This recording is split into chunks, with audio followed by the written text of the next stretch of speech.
Tonight's episode of TWITS is brought to you by Frost Brewed Coors Light. I think I'm actually much closer than I normally am. So.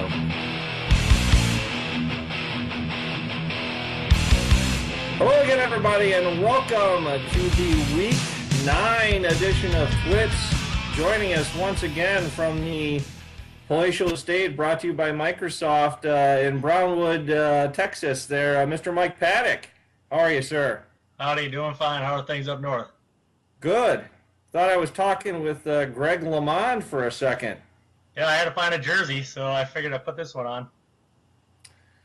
Yeah, that kind of looks like the Colorado Rockies old logo on the left arm there, on the shoulder. Well, that's the old, the state flag.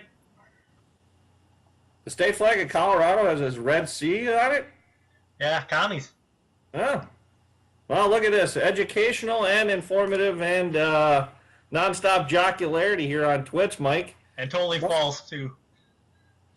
We are coming to you, I think this is our third show in as many weeks, Mike. Well, no, I take that back. We were not able to go last week, but the previous 2 weeks we actually had TWITS out there, Mike, but we're hoping that now that we have some new improved technology, we'll actually be able to post them on the interweb, and people will be able to get their usual level of enjoyment out of them. So we shall see.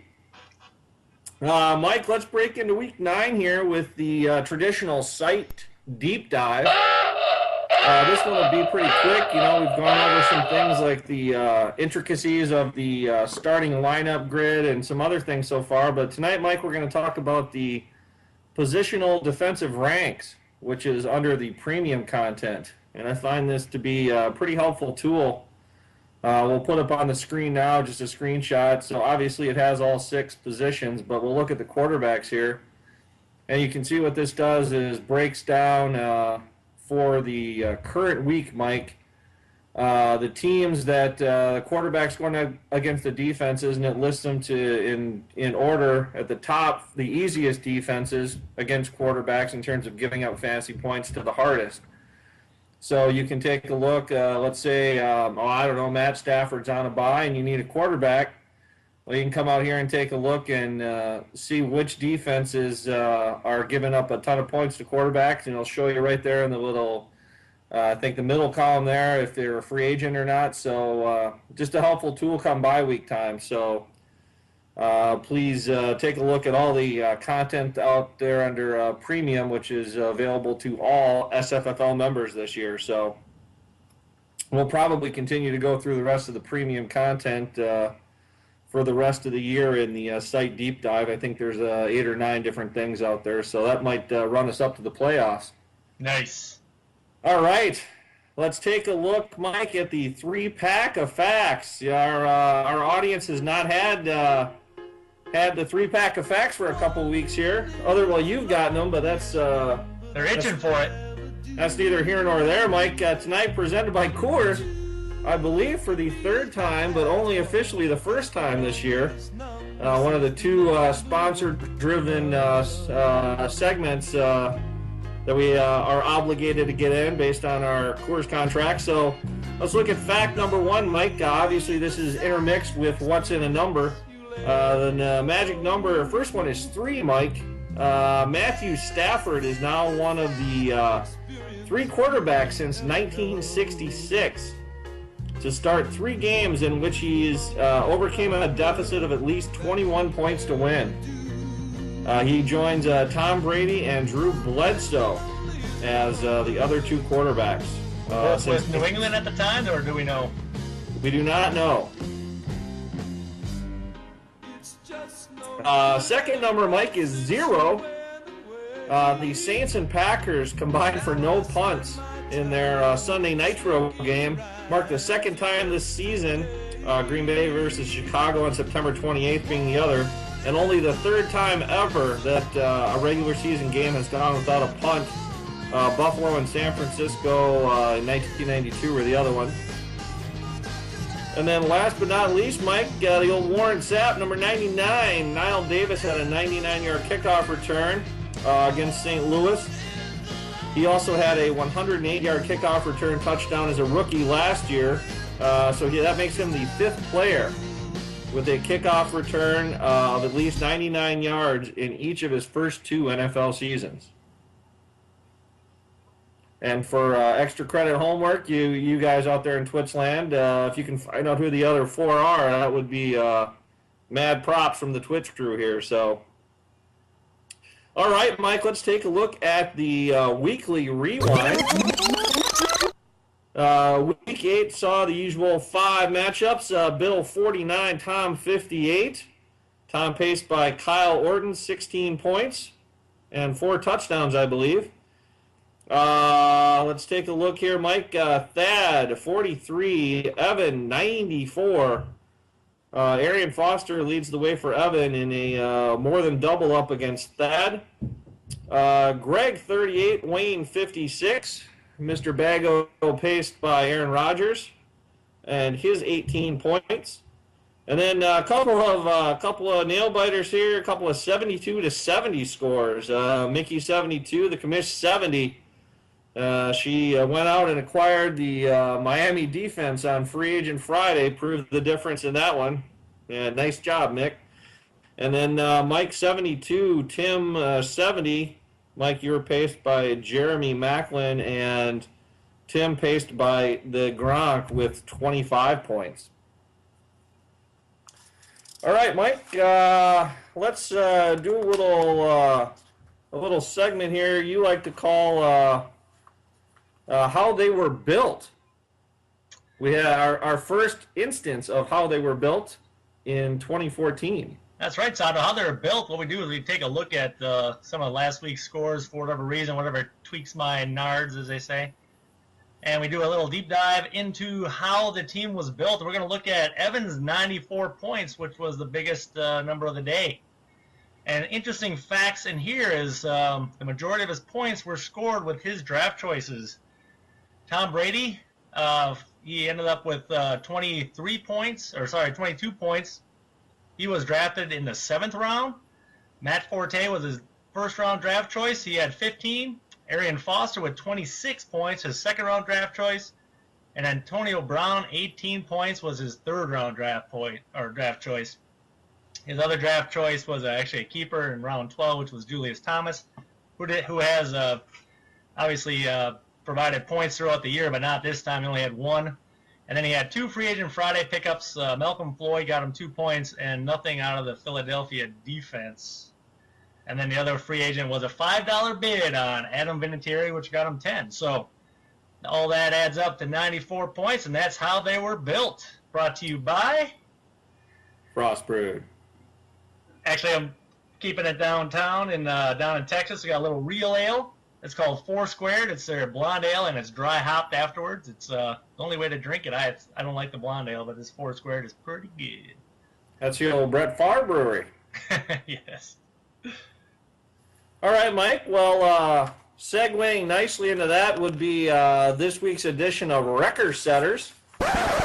It looks like we had 3 or 4 records set this week. Mike, first of all, Tim set the tight end number 1 all-time record with 25 points out of Gronk. And then Evan, in the aforementioned 94, good enough for 6th place all-time in terms of most points in a week. Thad, also 6th most points, obviously, scored against him with 94. And then Evan's 41 running back points combined, good enough for also 6th place all-time. So plenty of Evan peppered in there. So that is Record Setters for week number 9. Mike, let's take a look at what's coming up on tap.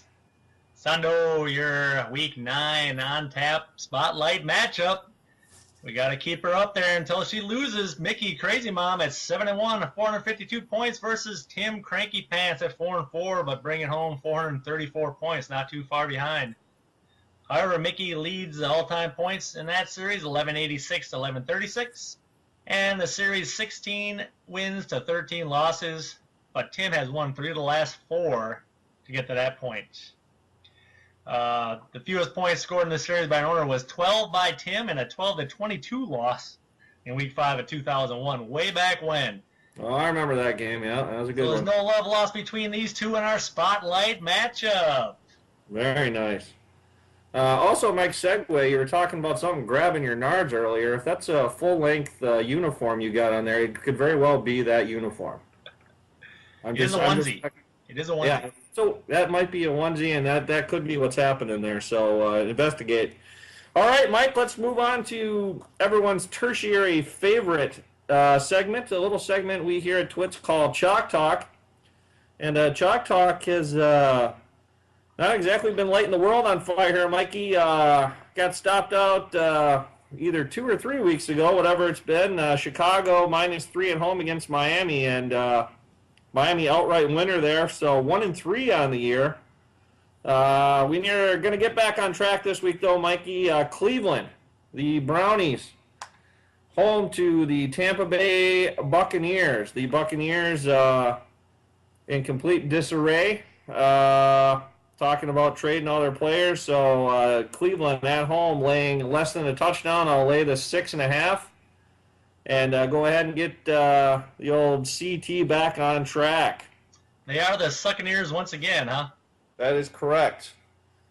All right, Mike, let's take a look at Dog of the Week. Also a loss for you the last time we met.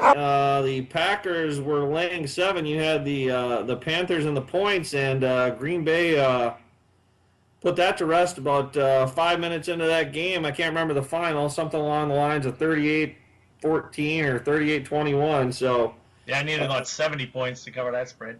Yeah, Dog of the Week moves to 2-2 on the year. So, Mike, a chance to get above the Mendoza. What do you got for us in Week 9?